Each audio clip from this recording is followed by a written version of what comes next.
Hey guys, so I'm going to do a new beginnings and an end, talk about a bunch of number ones that I got and a couple of series that ended.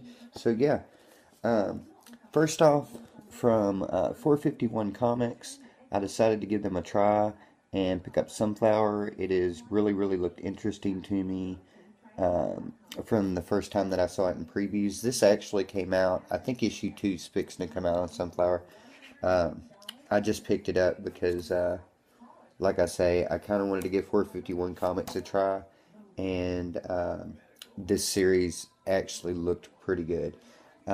Basic gist of this story is that there's this woman, and 10 years ago, her husband and her daughter were apparently killed by this cult leader guy, and she's basically been living in seclusion. One day she gets a postcard from the serial killer guy uh, that appears to be from her daughter, and so she goes looking for him. And basically, along the way, everybody tells her what a bad idea it is, and that yeah, she just needs to stay away, but she's not having any part of it. Um, I really like the art in this book. I really love the lettering in this book because it was so big, so my old eyes could see it. The art was really good. Just all around, man, was a really good mystery thing that I think is gonna come. It's a 6 issue series. Like I say, I think issue 2 comes out next week. But yeah, pretty good. Massive Ninth Wave. Uh, don't really have a whole lot to say about this. Massive's had several series, and this is just one more. It's about some eco-terrorists that are trying to take down these like one percenter people, and yeah, uh, it was it was pretty good for a start. That's from Dark Horse. Then I read Guardians of Infinity #1.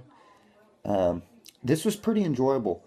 Um, Basically, it's about Rocket and Drax and Groot are out flying around, and they see this thing, and so Rocket is all like, "Hey, we should go check it out." They go to check it out, and it turns out that it's like a portal between different times, maybe dimensions. I'm not sure. And so all these different Guardian teams keep showing up from different times, and yeah, it was pretty cool. Uh, really like this little like, oh, what's that dude's name from Superman? Can't remember, but I really like that. Looks pretty sweet. And then in the back of it, there was a Thing Rocket Raccoon story that was really kind of bizarre. But I'm wondering if they're going to do that on these Guardians of Infinity. Have one and then have um, another short in the back, like Detective or something. But that was pretty cool. Read Daredevil #1. Uh, I didn't really think this was all that bad. It definitely wasn't the last series, but I'm gonna have to have a couple of more issues to really know how it is that I felt about this. I really kind of liked the art on it. The story, eh, but I don't read a lot of like grit comics, like gritty superheroes or whatever. It's not really something I'm a fan of, so we'll see where that goes. And like I say, I'll give it a couple more issues just to support Daredevil. Um, I read Scarlet Witch #1. This was pretty sweet. Uh, James Robinson sometimes can be kind of hit or miss for me, but I thought the story was pretty good. Uh, Vanessa Del Rey's art in this, I was not a huge fan of, but I mean that's just me. Uh, and normally I really like her art, but not really a fan here.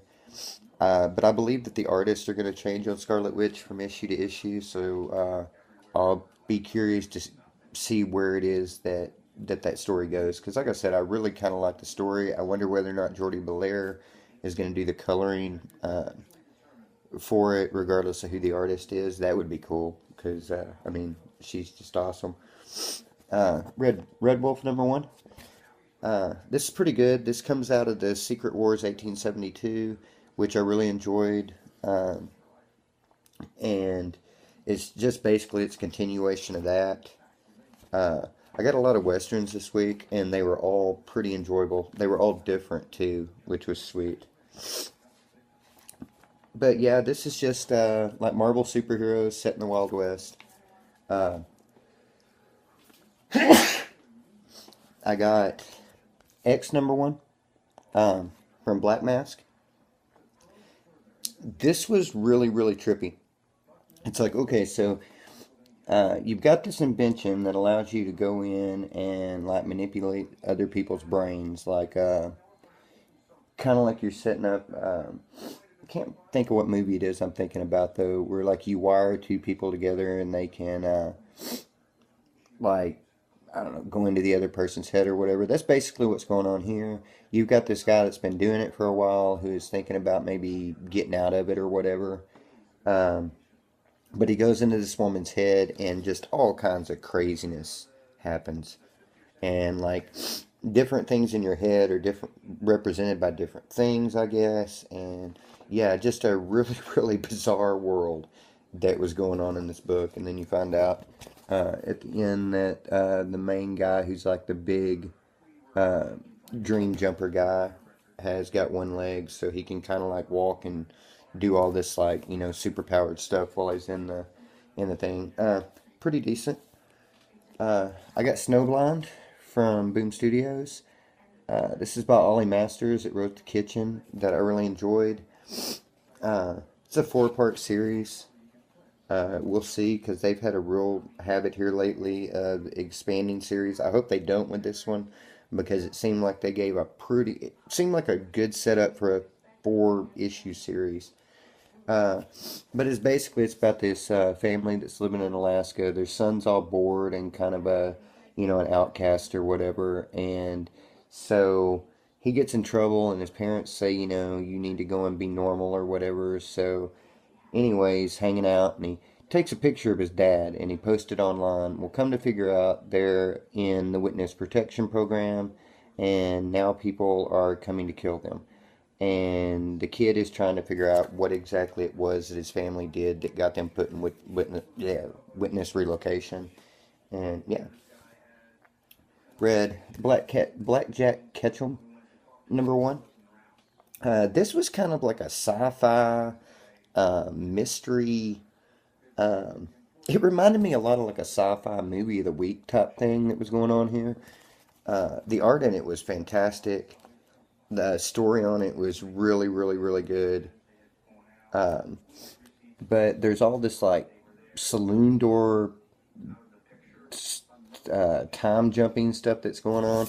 One of the main things I liked about it was this little girl that's traveling around with him. I don't know if it's his daughter or just somebody he's picked up along the way or whatever, but he's basically on the run from like these what do you call those guys that are in the Lord of the Rings, the ring wraith guys? There's like these ring wraith guys that are chasing him that are called drifters, I believe, that are trying to chase him down for somebody named the Judge. And there's these other people that are kind of like ghosts, and just all kinds of craziness that was going on in here. But yeah, it was really, really enjoyable. And this was another book that I really liked, that the lettering on the book was so big. Uh, but yeah, that was from Image.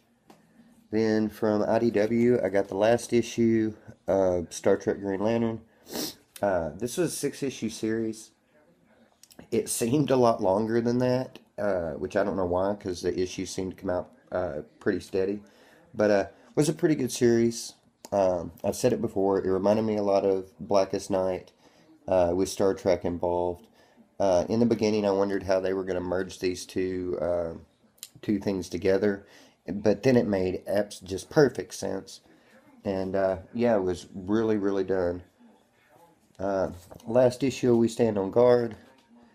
Um, I'm not really sure what I thought about the way this series ended. I really enjoyed the series, but it just kind of, to me, was just like, I mean, I don't know. It had its big climax and everything happened, and then it just kind of ended.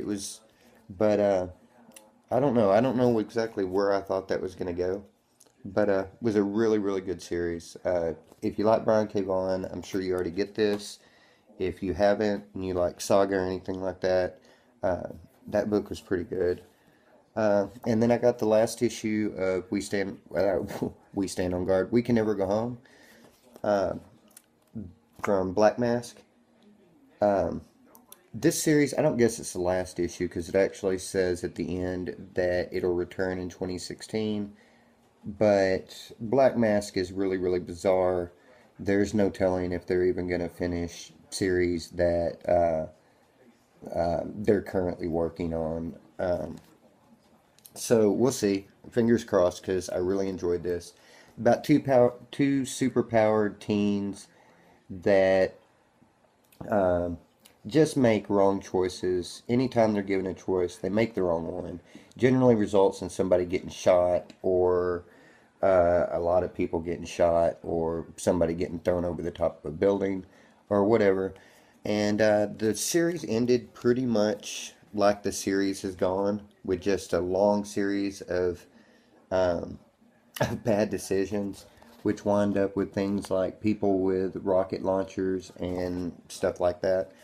And yeah, but like I say, that says that's going to be back, and it was really, really good. It comes out in trade, may already be out in trade. I think maybe it came out in trade this last week. But yeah, really, really good stuff. Uh, but I'm gonna get off here and get around to reading.